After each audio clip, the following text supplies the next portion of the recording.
Please don't let the man I'm with see this. He's going to take me somewhere bad. My hands shook as I read the note I'd found tucked between the packets of Doritos. Before I could even process what I was reading, I found another one tucked behind the bags of Pringles. It said the same exact thing. I scanned the aisle. At the far end, a little girl was watching me with tear-filled eyes. She looked about 8 or 9, with dark hair and a purple hoodie. She was pale, fidgeting with the hem of her sweatshirt.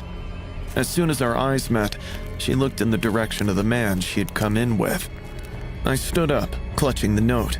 I had to do something, but it was way past midnight and there were hardly any people around to help me if he had a weapon. I'd been working the graveyard shift at the Allendale Road Quick Mart for 7 months.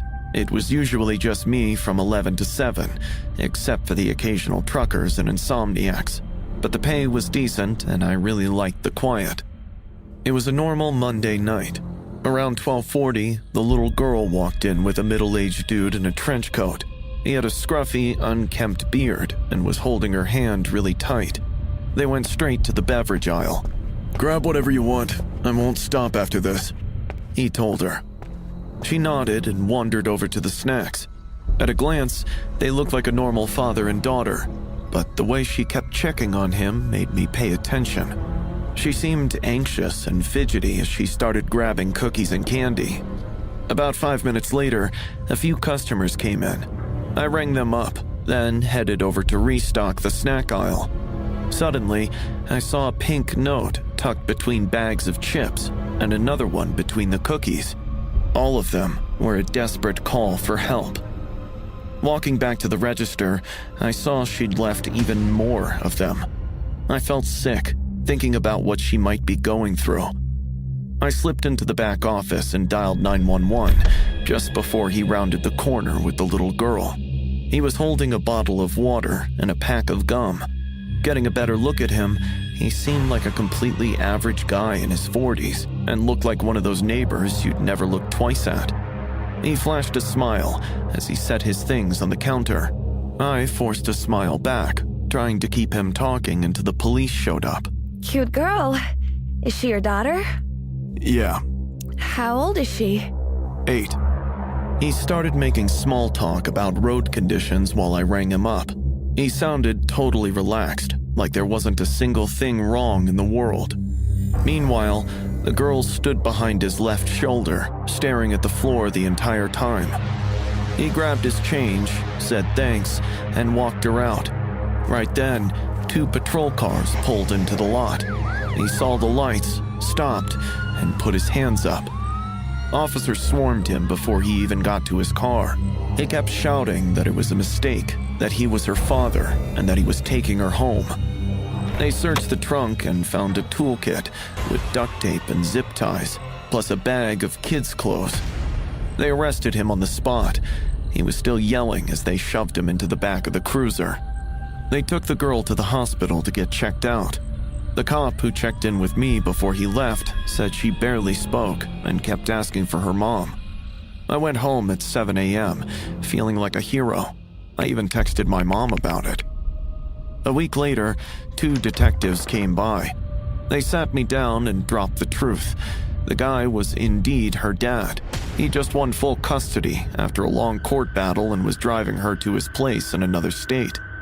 The kid was furious about leaving her mom, so she planted those notes, hoping someone would stop the trip. The duct tape and zip ties were work gear from his construction job. The clothes were his younger daughter's.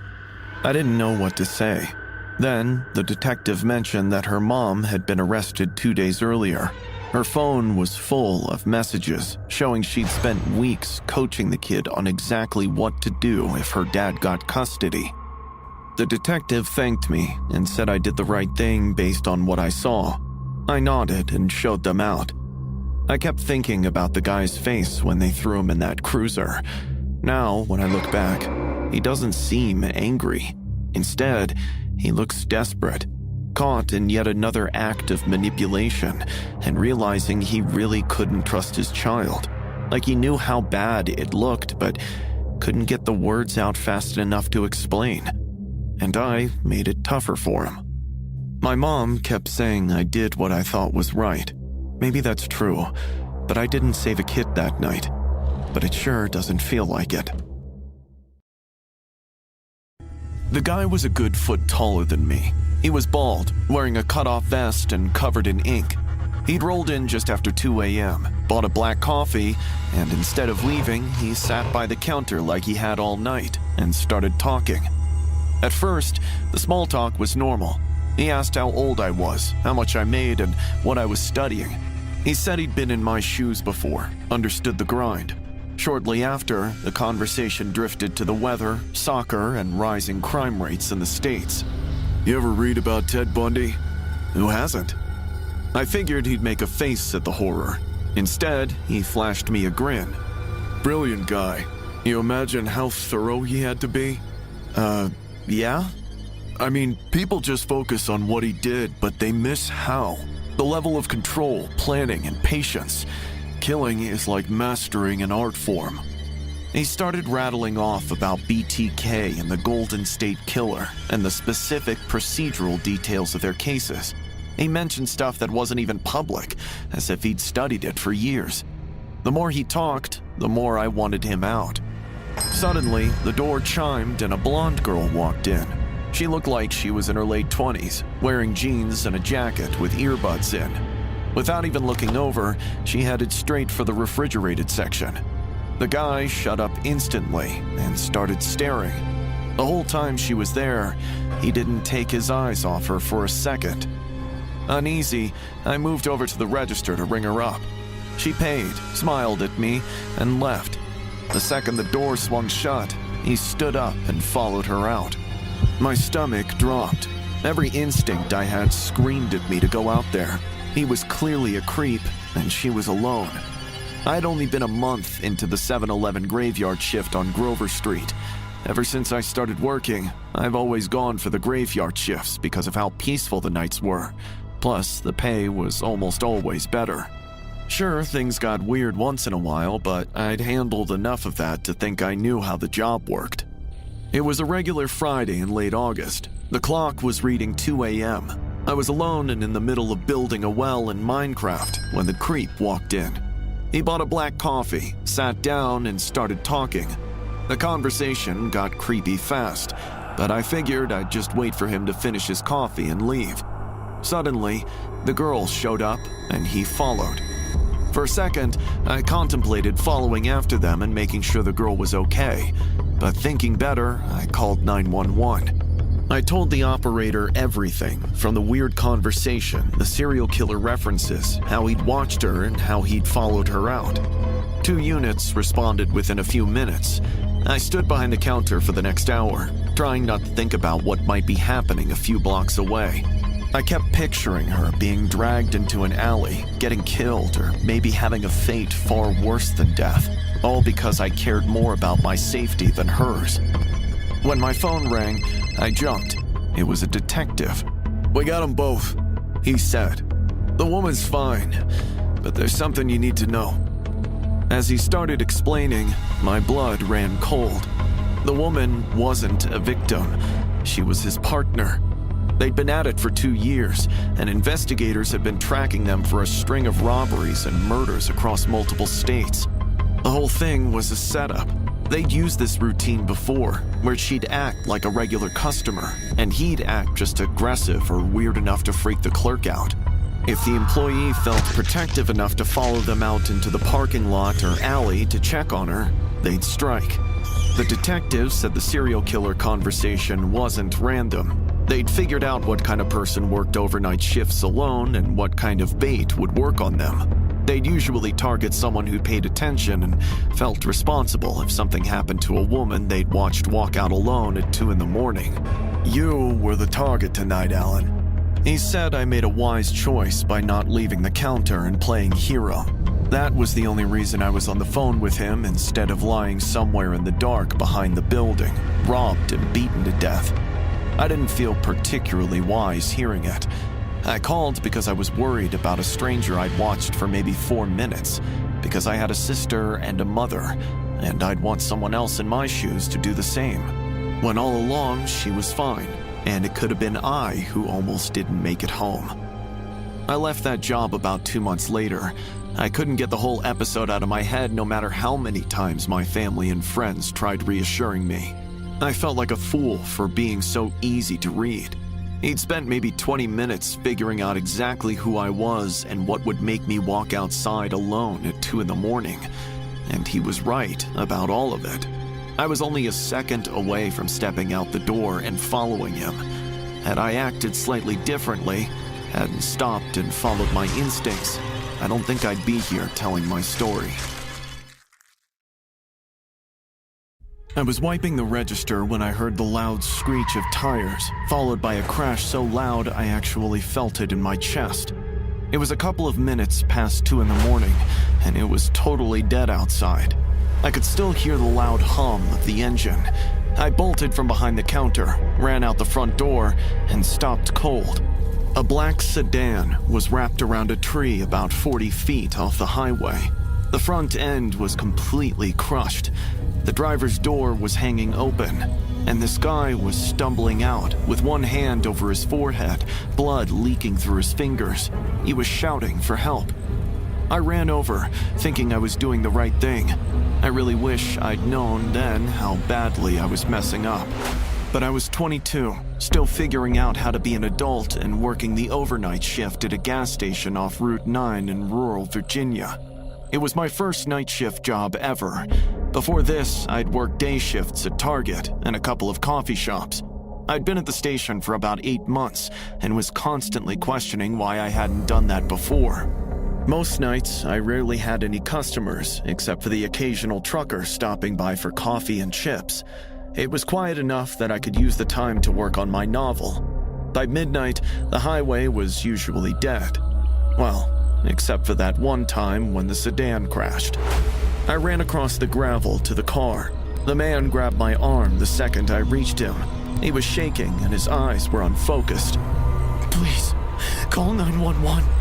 I told him we needed to get away from the car, that I'd get him seated and help.